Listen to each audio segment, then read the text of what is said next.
खुलुमबाय आसा खालामो नोंथांमोना गासैबो मोजाङैनो दं होननानै गिबियावनो नोंथांमोन बयनिसिमबो दुर्गा फुजानि गाहाम हामलायनायखौ बावहरग्रोबाय। सावथुन नायनानै मोजां मोनग्रा गासैबो रायजो राजा नोंथांमोननिसिम मोनसे गोजोनथाव खौरां।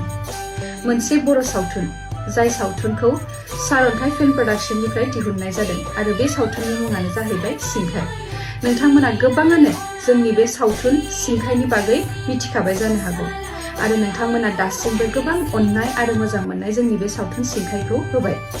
बेनिखायनो नोंथांमोननि बयनिबो गले गले खावलायनायाव फिन खेबसेबाव जोङो नैबे सावथुनखौ रामफलबिलनि रुपनाथ ब्रह्म गेलेग्रा फोथाराव फिन खेबसेबाव गाजा गोमजायै नोंथांमोननो बयनि थाखायबो दिन्थिफुंनायनि लाहार फाहार खालामनाय जादों फैगौ 4 अक्ट'बर खालि। बे सानखालि हारिमु मोसानायनि अनगायैबो गोबां बर' सावथुन मुलुगनि महरगिरि बिथांमोनहा बाहागो लानायखौ जों नुनो मोनगोन। बेनिखायनो नोंथांमोन बयखौबो लैहोर लैहोर फैनानै बे सानखालि जोंजों ज'हाय सिंखाय सावथुनखौ नायफैनो थाखाय गुरै खावलायबाय। गोजोन्थों।